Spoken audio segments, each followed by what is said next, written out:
우리 지난 6월 말부터 시작된 이 더위가 지금 8월 말이 다 돼가는데도 계속적으로 지내는데, 하여튼 더위가 싸워 이겨낸다고 요즘 사는 자체가 참 수고로운 나날이다 생각이 드는데, 그런데 여러분 너무 힘들어 안 하셔도 됩니다.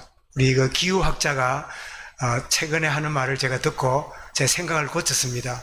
기후학자가 한 말이 뭐냐? 여러분, 올해만큼 시원한 날이 없을 겁니다. 올해 여름만큼 시원한 날이 없을 겁니다. 그럼 무슨 말인가 했더니 계속 더워진다는 거예요. 점점 더워진다는 거예요. 그래서 올해가 내년보다 더 쉬운 여름이란다.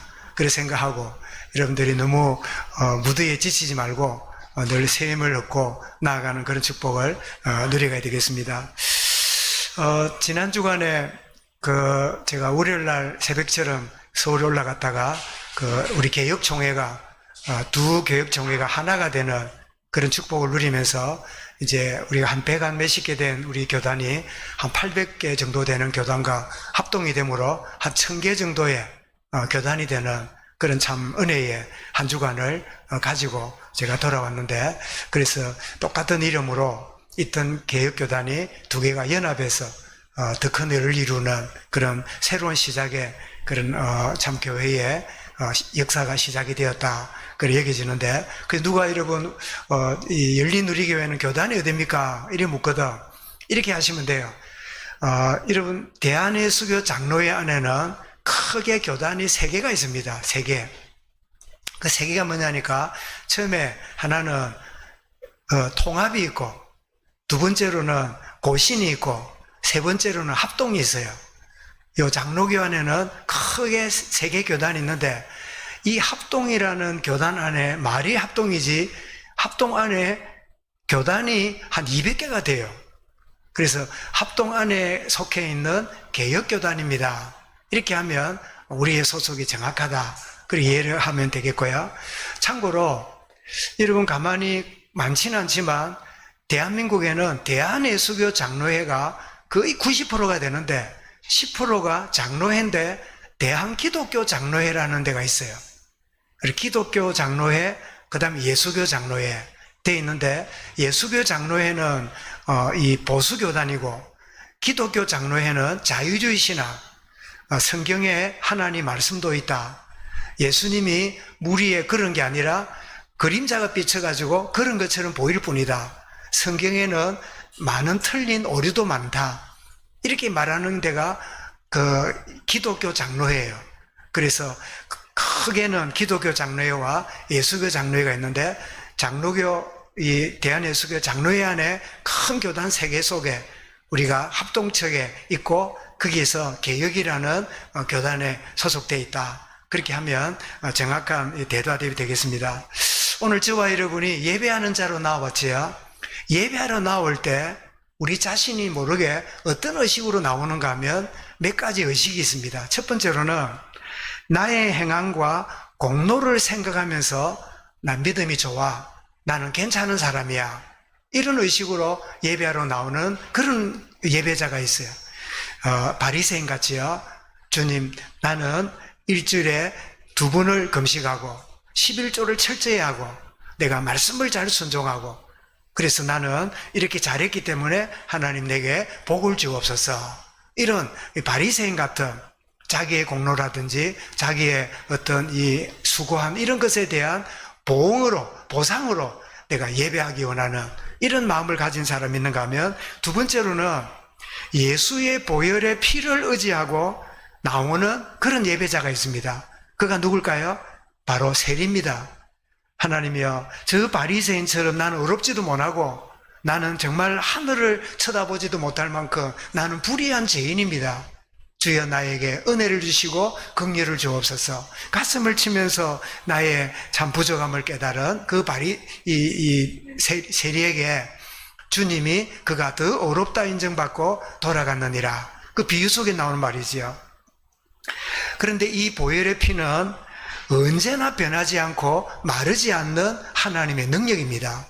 예배는 우리의 의가 아니라 예수 십자가의 의를 의지하고 그 공로를 의지하고 나와서 예배하는 것이 바로 예배의 중심입니다. 그리스도의 피가 우리의 중심에 흘러넘치는 마르지 않는 축복의 귀한 중심이 되어지길 바랍니다. 그래서 히브리 11장 6절에 뭐라고요? 믿음이 없이는 하나님을 기쁘시게 하지 못하나니. 무슨 믿음일까요?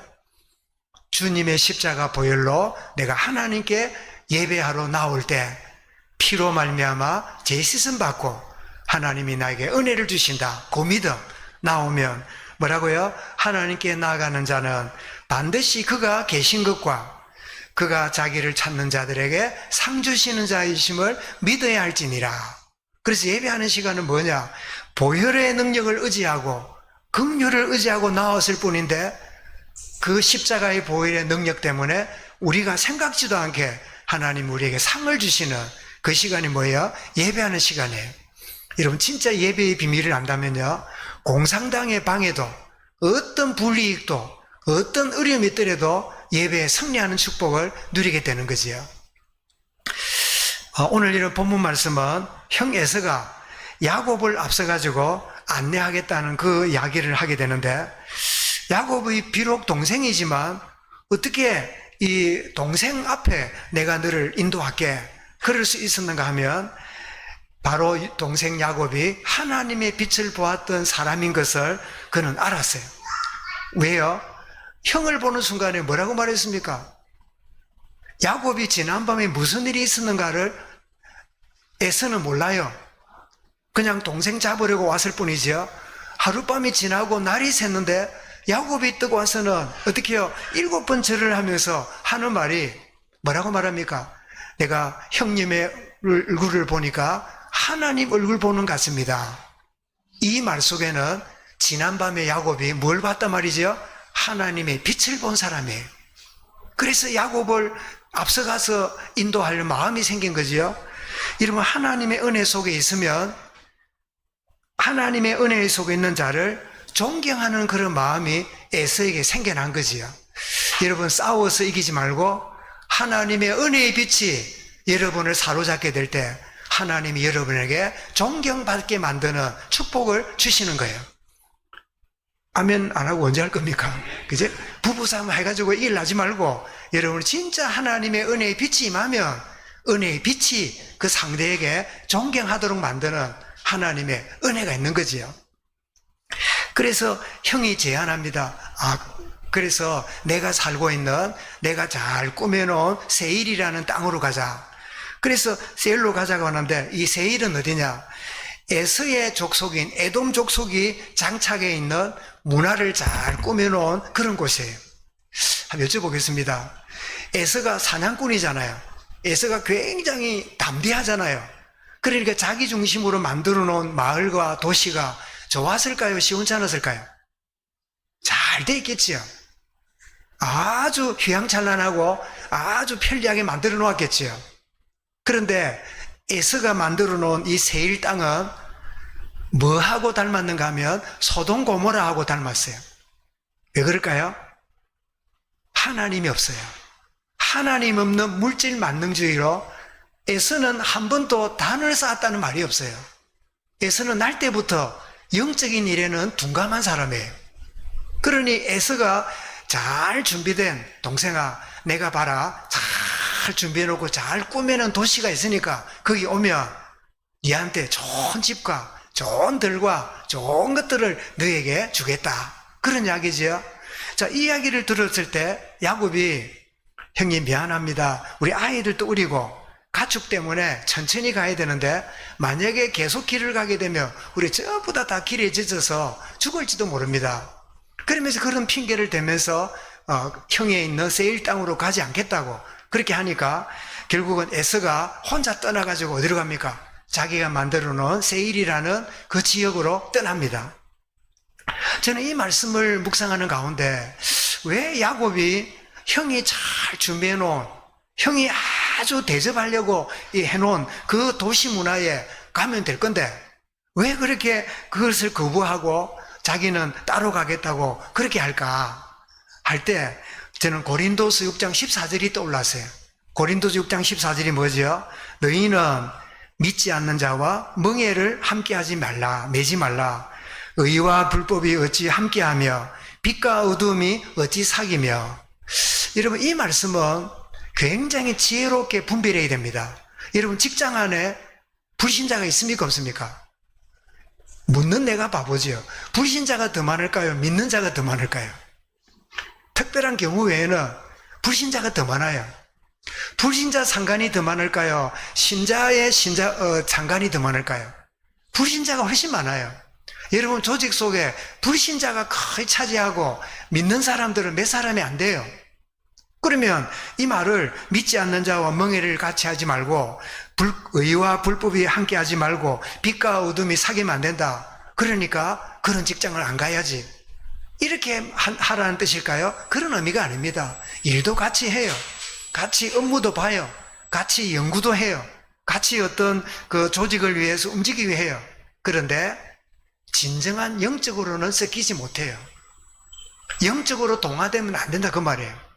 분명히 같이 일을 하고 같이 수고하고 회사의 어떤 목적을 향해 달려가지만 그러나 인생의 가치관은 달라요. 그들은 육의 사람들이고 하나님의 백성은 영의 사람들이에요. 그래서 야곱이 편리한 그 형이 만들어 놓은 도시로 가지 않고 저는 형가 가는 것을 원치 않습니다. 한 것은 바로 믿지 않는 자와 멍에를 함께 하지 않는, 분명히 육신의 형이고 내 육신의 형님에 맞지만 그런 정도의 의미의 교제는 하지만 깊은 영적인 교제까지는 되지 않는 그 원리를 이 야곱이 우리에게 보여주고 있구나. 여러분, 똑같은 현장이었지만 여러분이 어디까지는 열심을 다하고 최선을 다하지만 어디까지는 내가 거기에 섞여서는 안 되는 것이구나. 정말 내가 깨어 있어야 되는구나. 이런 것이 우리 그리스도인들의 세상 속에서의 자세를 우리에게 보여주는 거지요. 그래서 에서의 그 요구를 물리치고는 숫곳이라는 곳으로 가서 가축의 우리와 축사를 만들어 놓고 거기에 이렇게 대충 살 수 있도록 해놓고는 거기에 가나안 땅 세겜에 가서는 땅을 구입해 가지고 거기에 거주합니다. 그런데 그곳에서 뭐 하느냐? 놀랍게도 에서의 그 준비된 곳에 가면 제단 쌓는 게 안 돼요. 예배가 안 돼요. 그래서 자기는 불편하지만 숫곳이라는 곳에 가서 돌을 쌓아놓고 하나님께 제단 불을 피워서 하나님께 제사 드리는, 예배하는 이 모습을 보게 됩니다. 그래서 제가 야곱의 이 불을 켜놓고 제단 불을 찾아보니까 잘 안 나와요. 그 찾다가 하나 찾은 게 오늘 나오지요. 우리 주보에 나와 있는 건데요. 한번 준비됐나요? 볼까요? 그래서 제가 그 제단 불을 보면서 뭐가 아쉬웠냐니까 밑에 여러분 불이 막 나무에다가 불을 피워가지고 저래 둔 거는 좋은데 그 밑에 돌이 자연석일까요? 좀 따듬은 돌 같아요. 어때요? 따듬은 돌 같지요? 성경에 보면 따듬지 않는 돌로 제단을 쌓아라 그랬거든요. 그래서 화가가 크리스찬이 아닌가 봐. 아마 그 직업적인 사람이 그냥 이 그림을 그린 것 같아요. 그래서 저 밑에 있는 돌이 자연석이면 훨씬 좋았을 뻔했는데 왜 그러면 따듬지 않는 돌을 가지고 제단을 쌓으라 했을까요? 하나님께 예배할 때 인위적이고 어떤 형식적이지 않는 자연 그대로 내 모습 이대로 하나님께 예배해야 된다. 그런 의미로 다듬지 않는 돌로 단을 쌓아라 그랬던 건데요. 어쨌든 그 단을 쌓고는 그곳 이름을 뭐라고 불렀느냐? 발음이 어떻게 될까요? 엘로헤 이스라엘. 엘이 무슨 뜻이죠? 엘이란 말은 하나님이라는 뜻입니다. 그러니까 하나님 이 말이잖아요. 하나님. 그래서 하나님, 누구의 하나님이요? 이스라엘의 하나님. 엘로헤 이스라엘은 하나님이요. 하나님은 이스라엘의 하나님입니다. 요 이스라엘이 누굴까요?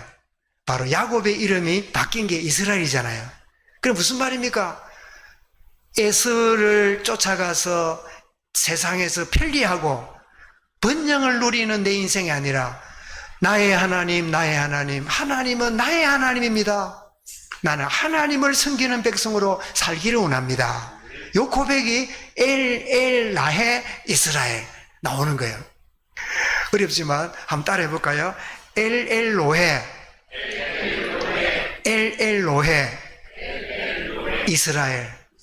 하나님, 이스라엘의 하나님입니다. 하나님, 나의 하나님입니다. 이게 엘엘로헤 이스라엘, 나의 로헤 이스라엘, 그 뜻이에요. 그리고 이 지명의 이름은 야곱의 뭐죠? 야곱의 신앙 중심이 딱 꼽혀 있는 거예요. 나의 하나님, 나의 하나님, 하나님은 나의 하나님이십니다. 이 고백하지요. 그래서 지금 시편 38편 15절에 보니까 여호와여 내가 주를 바라사오니 내 주 하나님이 내게 응답하시리이다. 형이 주는 세상적인 게 아니라 불편하지만 부족하지만 모자라지만 하나님이 나에게 응답 주시는 자리가 될 줄 믿습니다.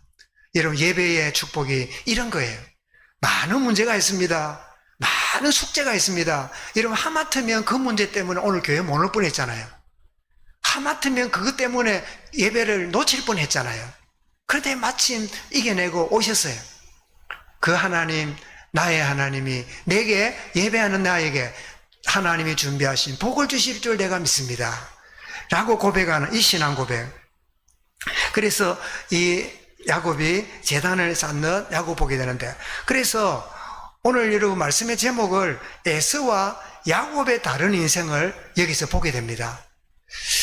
여러분, 세상적으로 보면 누가 성공했어요? 예? 누가 성공했죠? 에서가 아주 번영하고 세일이라는 지역에 큰 도시를 만들고 대단한 군사가 몇 명이에요? 예? 군사가 400명이야. 여러분, 군사가 400명쯤 되면요, 굉장한 그 지역에 상당한 그 뭐랄까요, 이 그룹에 왕 소리를 들을 만큼 대단하잖아요. 그리고 다른 각도로 한번 장로님, 직원이 400명쯤 되면 그 회사가 좀 큰 거죠. 공장이나 회사, 그죠? 그리고 연매출 30억 넘겠네, 그죠? 민생 지원은 안 되겠네, 그죠? 30억 넘는 400명 그 직원이 있다 그러면 그 회사는 굉장히 큰 회사겠죠, 그죠? 말하자면 에서가 400명의 군사를 데려온다니까, 여러분, 400명 군사가 애들일까요? 어른들일까요? 어른들이겠죠. 어른들이니까 결혼하면 아내가 있겠죠. 아내가 있으면 자식이 있겠죠. 그리고 에서에게는 적어도 수천 명의 그룹이 있는 거예요. 그런데 야곱은 뭐예요? 뭐 아내들하고 애기들하고 다 합쳐봐야 몇 명이에요? 20명이 안 돼요. 그리고 뭐 떼를 모았지만은 뭐 염소, 양, 소, 나귀 뭐 해봐야 그다음 뭐예요? 다 그냥 뭐 힘 못 쓰는 그냥 가축들이에요. 그러니까 세상적으로 보면 어때요? 에서하고는 비교가 안 돼요. 혹시 여러분 형제 중에 불신 형제가 있잖아요. 예수 안 믿는 집안의 사람들 있잖아요. 예수 믿는 저와 여러분보다 예수 안 믿는 그들이 훨씬 더 세상에 큰 역할을 하고 큰 뭐 사업도 하고 대단한 인정도 받고 그렇게 살아가는 여러분 친척이나 주변 사람도 이런 주변에 분명히 있을 거예요. 그럴 때 무슨 생각합니까? 여러분, 야곱은 형의 그 번영함과 거기에 가서 아이고 나는 나이도 들었으니까 애들도 어리니까 가서 안전하게 살아야지, 그런 미혹으로부터 거절하고 하나님께 예배하면서 살아가는, 그러니까 에서와 야곱의 두 모습이 형제인데도 불구하고 다른 모습을 보이는데, 야곱과 에서 인생 차이를 보게 되죠. 에서는 항상 의식주 중심이었어요. 얼마나 의식주 중심이냐니까 장자권을 뭐로 팔았지요? 예? 그 자기가 사냥 갔다가 배가 고프니까 뭐 한 그릇에 이 장자권을 동생한테 넘겨줬지요? 팥죽 한 그릇에, 동지 팥죽. 팥죽 한 그릇이 얼마나 합니까? 한 돈만 원 합니까? 팥죽 한 그릇에 장자권을 넘긴 만큼 그의 의식은 뭐예요? 의식주 중심이에요. 그런데 여러분, 그는 단을 쌓았다는 말이 없잖아요. 왜? 항상 먹는 거, 뭐 성공하는 거, 이게 모든 거니까. 근데 여러분, 야곱은 가는 곳에서 뭐예요? 하나님께 단을 쌓는, 예배하는 인생을 살았어요. 예배하는 자로. 그래서 예배했다는 말은 그의 인생이 이스라엘 인생으로 살은 거예요. 여러분, 에서의 뜻은 뭐지요? 붉다는 뜻입니다. 그 몸에 털이 많아서 붉다. 그 야곱의 뜻은 뭐지요? 발꿈치를 잡았다시잖아요. 그런데 하나님 영광의 빛과 은혜를 받고 나서 야곱의 이름이 뭐로 바뀌었지요? 하나님의 응답받는 인생 이스라엘로 바뀌었잖아요. 에서는 여전히 세상 것을 향하여 지금도 달려가는데, 야곱은 그렇게 태어났지만 이제 인생이 바뀌었어요. 뭐예요? 이스라엘의 하나님, 응답으로 사는 인생으로 자신의 인생이 바뀌었어요. 뭘 보고 아는다고요? 제단을 쌓고 하나님께 예배하는 그 모습을 보면서 알게 되지요. 여러분, 예배가 뭡니까? 예배는 내 자신의 영적 관리와 우리 후대들에게 언약이 전달되는 시스템입니다. 왜 예배가 필요합니까? 나를 위해서요. 왜 예배가 필요합니까? 우리 후대의 영적인 여러분 언약 전달을 위한 중요한 시간표가 예배예요. 여러분, 정말 저와 여러분과 우리 후대들이 예배에 승리할 수 있도록 진정한 다시 한번 기도의 중심을 갖는 시간이 될 수 있길 바랍니다. 그래서 여러분, 이 단을 쌓을 때 야곱이 단을 쌓는 모습을 야곱은 할아버지 아브라함, 아버지 이삭을 쌓는 것을 많이 보았기 때문에 야곱이 제단 쌓는 것은 많이 보았기 때문에 쉬웠겠지요. 근데 야곱이 도망을 칠 때 그 베델에 나타난 하나님이 임했을 때 돌에다가 기름 붓는 정도로 끝났지 단을 쌓고 제물을 드리진 않았어요. 자, 20년 동안 예삼촌 집에 갔습니다. 거기 가서도 제단을 쌓고 예배할 분위기가 안 된 것 같아요. 그런데 돌아오다가 이 곳에서 제단을 쌓습니다. 이 제단 쌓는 모습을 야곱 말고 누가 처음 보았을까요? 야곱의 아내들이 보았겠지요. 야곱의 아내들이 보았을 거 아니에요. 또 누가 봤을까요? 야곱의 11명의 자녀들이 보았겠지요. 이게 뭐지? 말로만 듣던 하나님께 짐승을 잡아서 피를 흘리는, 각을 떠서 짐승을 태우고 이래 드리는 그 모습을 보면서 아이들은 처음에는 끔찍했을 거예요. 여러분, 상상해 보십시오. 짐승을 잡으면 무슨 일이 벌어집니까? 제가 칼이라 생각하고요, 짐승의 목을 찌르면 무슨 일이 벌어져요? 으악! 비명소리가 나죠. 그러면 그 소리 들으면 신날까요? 끔찍할까요? 끔찍하겠지요. 자, 찌르고 나면 무슨 일이 벌어집니까? 피가 확 튀어나오면서 흐르겠지요. 자, 눈으로 봅니다. 그 피가 여러분 나오면 뭐가 돼요? 피 비린내가 확 나겠지요. 그죠? 그리고 여러분, 배를 가르니까 뭐예요? 온 창자들이 막 튀어나오니까 얼마나 여러분 끔찍하고 얼마나 참 섬찟하겠습니까? 아이들이 다 그 어린 야곱의 자녀들이 그 장면을 보았을 거 아니에요. 그러더니 그 아버지가 각을 뜨고 이런 다음에 다 정리하더니 그 뜨거운 그 제단 위에다가 이 양을 잡아서 올리면서 양이 이제 처음에 익기 시작하는데 처음에는 고소한 냄새가 났겠지요. 그런데 점점 양이 타면서 무슨 냄새 나요? 그 탄 냄새가 나기 시작하니까 역겹게 시작했겠지요. 번제로 드리는 거는요, 시각적으로, 후각적으로, 감각적으로 끔찍한 장면이에요. 야곱은 틀림에 설명했을 겁니다. 뭐 했을까요? 우리는 죄로 말미암아 이 동물처럼 우리는 심판받아야 해. 그런데 이 어린 양이 대신 죽음으로 제사함을 받는 은혜의 이 제물이 이것이란다. 그러면서 아이들에게 오늘날 말하면 예수 그리스도 십자가로 말미암아 재속함을 주시는 은혜의 비밀을 뭐를 통해서요? 예배를 통해서 전달하고 있는 거예요. 정말 이런 장면이 야곱이 드리는 제단 속에 가족들과 자녀들까지 다 보는 가운데 벌어졌겠지요.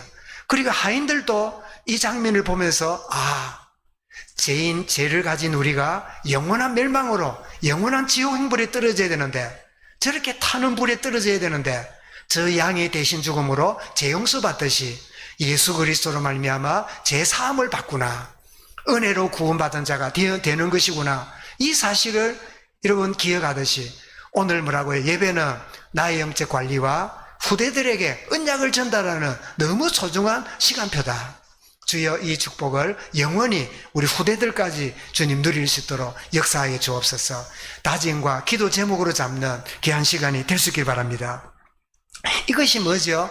아브라함이 살았던 생애고 아버지 이삭이 살았던 생애를 야곱도 그 놀라운 은혜의 비밀을 알고 이렇게 제단을 쌓는 모습을 보이고 있지요.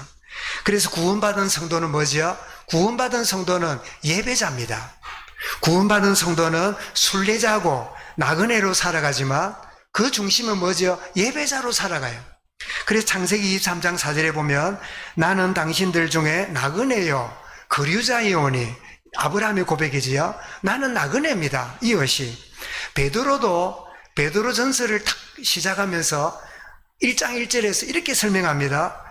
뭐라고 말하냐? 베드로 사도가 성도들에게 갑바도기야 무슨 지역을 쭉 말하면서 흩어진 나그네에게 편지하노니, 성도들은 이 땅에 나그네입니다. 왜 나그네일까요?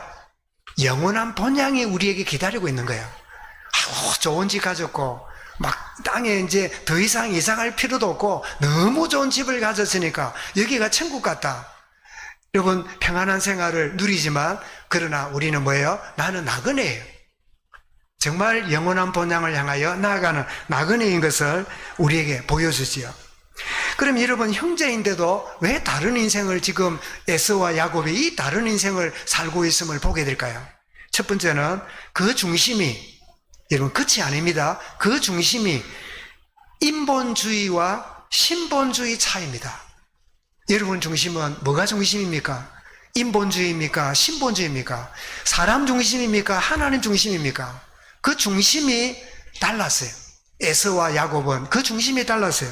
사무엘상 15장 26절에 보면 이 사울 왕의 중심을 사무엘이 이렇게 말합니다. 뭐라고 사무엘을 두고 말하냐니까, 사무엘이 사울 왕에게 이르되 나는 왕과 함께 돌아가지 아니하리니 이는 왕이 여호와의 말씀을 버렸으므로 여호와께서 왕을 버려 이스라엘 왕이 되지 못하게 하셨음이니이다.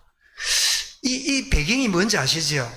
사무엘이 일주일 뒤에 올 테니까, 일주일 뒤에 와서 번제를 드릴 테니까 왕이여 준비해 놓으십시오. 그래서 전쟁을 앞두고 기다립니다. 7일이 되었습니다. 오후가 지났습니다. 저녁이 돼 갑니다. 그런데도 웬일인지 선지자 사무엘이 안 와요. 사무엘이 와야 제사를 드리고 드린 다음에 전쟁을 나갈 건데, 상대방 적군들은 소리를 지르는데 우리 이스라엘 군인들도 우왕좌왕하고 있는데 선지자가 안 와요. 그러니까 이 조급했던 이 사울 왕이 뭐해요? 여봐라, 짐승을 가져오너라. 자기가 그냥 짐승 잡아가지고 번제를 드렸어요. 드리고 있는데 누가 왔어요? 사무엘 선지자가 왔어요. 상황을 보니까 일주일은 안 된 것 같아요. 조금 남았는데도 참지를 못하는 거예요. 조급한 거예요. 인본주의 특징이 뭔지 압니까? 조급해요. 하나님이 안 보이고 내 수단과 방법이 훨씬 더 빠를 것 같아. 이래 하는 게 더 좋을 것 같거든. 그래서 여러분, 할 말과 안 할 말이 구분 안 되는 거는요, 인본주의에 묶이면 할 말, 안 할 말을 구분을 잘 못합니다. 그러니까 그 말이 할 말을 안 할 말을 구분 못하니까 거기서 뭐가 나와요? 욕도 나오고 비난도 나오고 공격도 나오고 막 원망도 나오고 온갖 게 나오는데, 그거는 겉모양이고 중심이 뭐죠? 인본주의에서 나온 모습의 특징이 바로 그런 거지요. 그런데 그래서 네가 하나님 중심이 아니기 때문에 하나님을 저버린 너도 하나님으로부터 버려져서 왕이 되지 못할 것이다, 이렇게 합니다. 그런데 사도행전 13장 22절에 보면 이 다윗은 인본주의가 아니라 신본주의자임을 보게 됩니다. 뭐라고 설명하냐니까, 내가 이새의 아들 다윗을 만나니, 하나님 말씀입니다. 내가 다윗의 아들 이새를 만나니 내 마음에 합한 사람이라. 내가 그를 통하여 내 뜻을 다 이루리라. 사울 왕은 뭐예요? 인본주의 왕이었어요. 다윗은 누구예요? 신본주의 왕이었어요. 그래서 하나님은 인본주의 사울 왕은요, 저버림을 받았고, 하나님 중심의 다윗은요, 영원히 그 왕이 됐을 뿐 아니라 다윗의 후손들이 왕위를 이어가는 그런 복을 허락하셨지요. 에서와 야곱의 중심은 뭐죠? 인본주의와 신본주의입니다. 이거는 겉모양 아닙니다. 중심이. 여러분, 인본주의 가진 사람이요, 예배 잘 드릴 수 있어요. 인본주의 가진 사람이요, 봉사도 잘 할 수 있어요. 인본주의 가진 사람이요, 헌신도 할 수 있어요. 무슨 말인지 이해되지요? 인본주의이기 때문에요, 훨씬 더 앞서갈 수도 있어요. 인본주의이기 때문에요, 남들이 못하는 것을 더 잘할 수도 있어요. 왜 그럴까요? 그 이유를 여러분 압니다. 그러나 신본주의는 인본주의 가지고 있는 그 중심하고 달라요. 남이 보든지 말든지, 남이 하든지 말든지, 누가 앞서가든 뒤서가든 하나님 주신 은혜의 분량을 알고 뚜벅뚜벅 걸어가는 거예요. 비난도 공격도 상관없이 하나님 중심으로 나아가는, 이는 내 마음에 합한 자라. 사랑하는 성도 여러분, 인본주의가 아니라 신본주의 믿음이 새롭게 시작되는 복된 이 아침이 되기를 주의 이름으로 축원합니다. 두 번째입니다. 무슨 차이일까요? 에서는 자아로 살아가는 인생입니다. 그러나 야곱은 영으로 살아가는 인생입니다. 자아냐 육이냐 영이냐, 이 차이가 그 형제임에도 불구하고 달랐어요. 이런 고린도서 10장 5절에 보면 이 자아를 보고 우리의 의지, 우리의 신념을 보고 뭐라고 설명합니까? 고린도서 10장 5절이죠. 하나님을 대적하여 높아진 것. 제가 화면에 띄워놨습니다. 하나님을 대적하여 높아진 게 뭐예요? 요게 자아예요.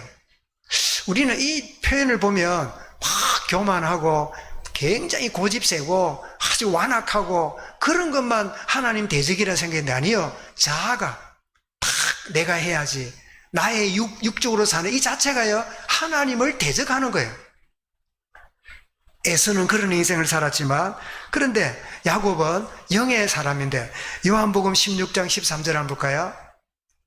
같이 읽어보겠습니다. 시작. 진리의 성령이 오시면 그가 너희를 모든 진리 가운데로 인도하시리니. 그러면 야곱이 형이 만들어 놓은 좋은 도시, 편리한 도시 세일로 가지 않고 불편하지만 숲곳에 머무르고 세겜까지 가서 단을 쌓고 하는 부분은 야곱이 결정하는 것 같아도 누구 인도받았어요? 하나님의 영의 인도를 받는 거예요. 왜요? 어젯밤에 하나님의 얼굴에 빛을 보았잖아요. 하나님의 평강이 그 마음을 지배하고 있잖아요. 그에게 하나님의 영이 그를 이끌어가고 계시잖아요. 아, 야곱의 생애와 에서의 차이가, 이 차이가 있는 것이구나. 세상적으로 보면, 반복에 말씀드리지만 세상적으로 보면 누가 성공했어요? 예? 누가 성공했어요? 에서지요. 누가 부름의 대상일까요? 에서지요. 미안합니다. 사이 보라 그러면 에서 같은 사이 보고 싶어요? 야곱 같은 사이 보고 싶어요? 말은 하지 말고. 당연히 야곱 같은 사이보다는 에서 같은 사이가 좋겠지. 뭐 그런 생각 하겠지요.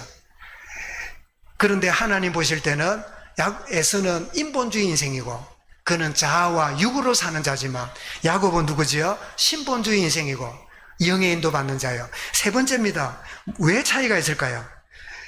에서는 자기주도, 하나님 없는 자기주도 인생이라면 야곱은 하나님의 인도받는 인생이었어요.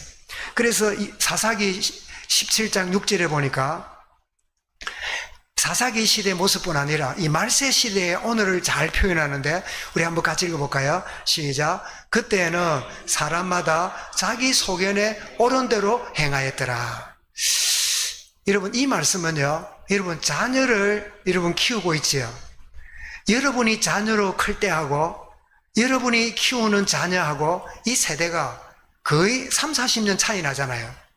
30년 전에, 40년 전에 부모 밑에 여러분이 자녀로 클 때하고 지금 3, 40년이, 40년이 지나서 자라고 있는 여러분 자녀의 모습을 볼 때, 여러분이 자녀로 있을 때와 지금 자녀 모습을 볼 때 비슷해요? 너무 달라요? 너무너무 달라요. 여러분, 결혼에 대한 이 책 중에 이런 제목의 책이 있습니다. 화성에서 온 아내와 금성에서 온 남편. 화성에서 오고 금성에서 왔으니까 잘 맞겠어요, 안 맞겠어요? 택도 없어요. 금성에서 자랐고 화성에 자라왔으니까 둘이 안 맞는 위성에서 났으니까 얼마나 다를까요? 부부가 같을 리가 없어요. 참 다르게 자라요. 우리 부부 너무 잘 맞아요. 그러면요, 아나니아 삽비라 돼요. 복음 안에서 하나 되고 말씀 앞에서 하나 돼야지 천성적으로 너무 잘 통한다. 그러면요 거의 하나님 안 섬기는 가정 돼요. 너무 좋기 때문에 예수 십자가의 공로도 의지 안 해요. 예수님의 구속의 은혜가 필요 없어요. 그러니까 너무 착하게 사니까, 너무 바르게 사니까. 그때의 사람마다 자기 소견에 옳은 대로 행하였더라. 오늘 여러분 자녀들은 여러분 휴대폰이 언제부터 우리에게 개인적으로 온 줄 아십니까? 한 10년 됐나요? 혹시 기억나십니까? 10년 됐습니까? 아이고 어른이고 모두 개개인마다 폰을 갖게 된 게 그리 오래 안 됐습니다. 한 10년? 오래돼도 한 15년. 제가 기억하기로는 제가 2001년도에 제가 미국을 이제 갔는데 2001년도에 무슨 폰을 가져갔냐면 삐삐 알지요? 삐삐. 띠띠 하면 공중전화 띠 가서 전화 주고받고 했잖아요. 그 옆구리 차고 다니는. 그죠? 근데 그게 나오고 나서 지금 휴대폰이 아닌 070인가 뭐 017인가 무슨 폰입니까 그게? 좀 지금하고 다른 극단파 폰인가 그런 게 나왔어요. 그거를 제가 가지고 미국을 갔어요.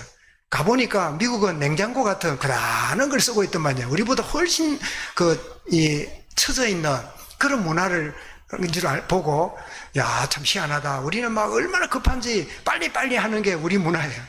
미국은 천천히 발전시키는데, 그런데 제가 돌아와서 보니까 제가 이제 9년, 8년 지나고 2009년에 돌아왔는데, 2009년에 와가지고 우리 가족 4명이 그 동생이 소개하는 휴대폰 가게에 가서 휴대폰을 처음으로 가졌어요.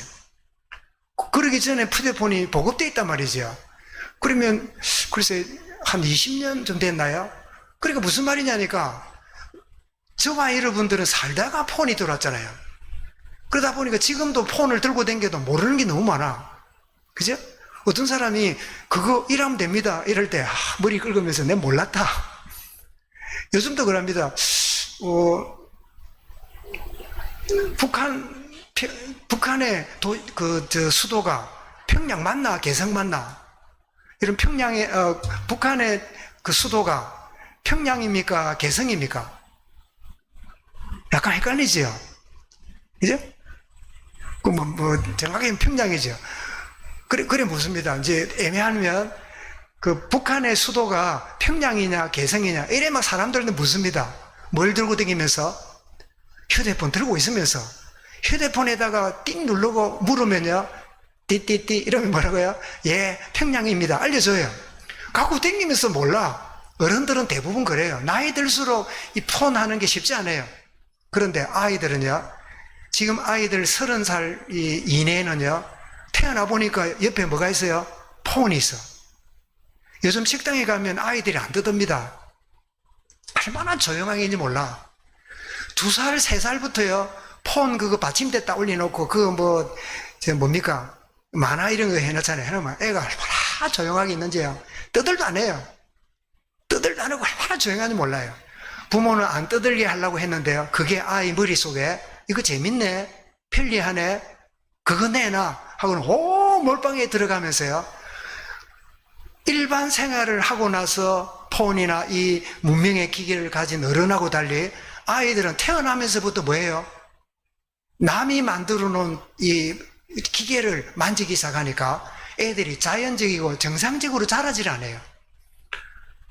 이게 오늘 살아가는, 그래서 자기 소견에 옳은 대로 행하였더라. 이게요, 얼마나 심각한 말인지 몰라요. 자기 소견이 아니라 지가 보았던 자료, 지가 봤던 유튜브, 지가 봤던 어떤 게임, 그게요, 그 아이의 진리가 됐어요.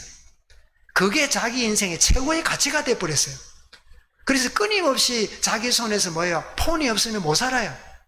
끊임없이 그게요. 예배하는 중에도 폰을 누르고 자료 찾고 그런 분이 있습니까? 정말 여러분, 자기 소견에 옳게 살아가는 이런 자리에 빠져있는 증거입니다. 자기 소견도 아닙니다. 나무 이야기에 끌려다니는 거예요. 분별력 없이 나무 이야기를 듣습니다. 자료도 봅니다. 분별해야 돼요. 분별해서 아닌 거를 물리칠 줄 알아야 돼요. 근데 그거를 있는 거 없는 대로 받아들이니까 오늘 뭐예요? 오늘 한국 사회가 극우와 극자가 너무 심각한 골짜기가 파져가지고 심각하게 짝이 없어요. 정말 그리스도인들조차도 분별력 없이요, 이 이야기 듣고 저 이야기 듣고 휩쓸려 댕기는 그건요, 하나님 앞에 분별 없는 거예요. 지극히 선한 것을 분별하며, 하나님의 영의 사람들은 분별할 줄 아는 사람이에요. 그런데 여러분, 인도받는 인생이 뭐죠? 로마서 8장 14절을 읽어보겠습니다. 야곱의 인생입니다. 같이 읽습니다. 시작. 무릇 하나님의 영으로 인도함을 받는 사람은 곧 하나님의 아들이라. 그러면 하나님의 아들이 맞다면 누구 인도받아요? 성령의 인도를 받아요. 그러면 하나님의 영의 인도를 안 받는 사람은 뭐예요? 하나님의 아들이 아니고 뭐예요? 마귀자녀로 사는 거지요. 끔찍한 일입니다. 그렇다면 에서는 누굴까요? 에서는 야곱의 육신의 형님이지만 하나님 만나고 은혜의 비밀을 모른다면 마귀자녀로 살다가 인생 끝나야 돼요. 목사님, 형인데 그래 말해가 됩니까? 누나인데 그래 말하면 됩니까? 자식인데 그래 말하면 됩니까? 그러나 여러분, 복음은 사랑과 온유와 모든 걸 관용하지만 정상적인 진리 앞에서는요, 부모도 형제도 자식도 엄연하게 다 구별되는 이런 하나님 말씀은 살았고 운동력이 좌우의 날선 금보다 이리해서 골수와 관절을 어떻게 한다고요? 찔러 쪼개기까지 하며. 그래서 여러분, 우리 집안이나 가족이나 대할 때 전혀 육신적이고 영적으로 들어오지 못할 때, 여러분, 그렇기 때문에 더 육신적으로 잘해 주십시오. 더 양보해 주십시오. 그러나 영적으로는 타협은 안 됩니다. 영적으로 물러서면 안 됩니다. 세상적으로는 더 양보해 주세요. 다 가졌기 때문에 우리는 모든 걸 희생하고 물러서 주세요. 여러분, 막 욕 2번 먹어도 그냥 못 들은 척하고 3번 들어도 못 들은 척하고 그거 지내주세요. 여러분, 할 수 있는 능력대로. 그런데 진짜 물러서거나 타협하지 않아야 될 부분이 있어요. 그게 뭐예요? 그게 하나님의, 사람의 중심이 영의 부분입니다. 정말 에서와 야곱이 다른 인생을 살고 있는 것을 오늘 이 아침에 말씀하면서, 하나님, 내가 에서를 닮아 있는지 야곱을 닮아 있는지, 내 중심이 야곱 같은지 내 중심이 에서 같은지, 나를 지배하는 게 자기 주도인지 영의 인도를 받는지, 또 아니면 참 자아로 사는지, 아니면 나는 제대로 인도받고 있는 인생인지, 주님, 정말 야곱의 인생처럼 세상적으로 뛰어나지 않을지라도 하나님의 사람으로 엘엘라헤 이스라엘, 하나님, 이스라엘의 하나님입니다. 그 하나님을 의지하고 참된 응답과 승리가 여러분 세대와 우리 후대들에게 계속 증거되어지기를 주 이름으로 축원합니다. 감사합니다. 주님, 이 시간도 저들에게 야곱의 생애와 에서의 생애를 살핀 이유를, 왜 차이가 나는지를 일깨워 주신 것 감사합니다. 참 중심이 어떠한지, 어떤 주도로 사는지, 무엇이 나를 지배하는지 점검하며 매 순간마다 노력하는 내가 아니라 깨닫고 하나님의 성령의 인도하심과 영의 다스림을 받는 매 순간이 되도록 역사하여 주옵시며, 인도받는 순간순간 되도록 주님이 주관하여 주옵소서. 예수 그리스도 이름으로 기도드리옵나이다. 아멘. 우리 함께 찬송 드리겠습니다.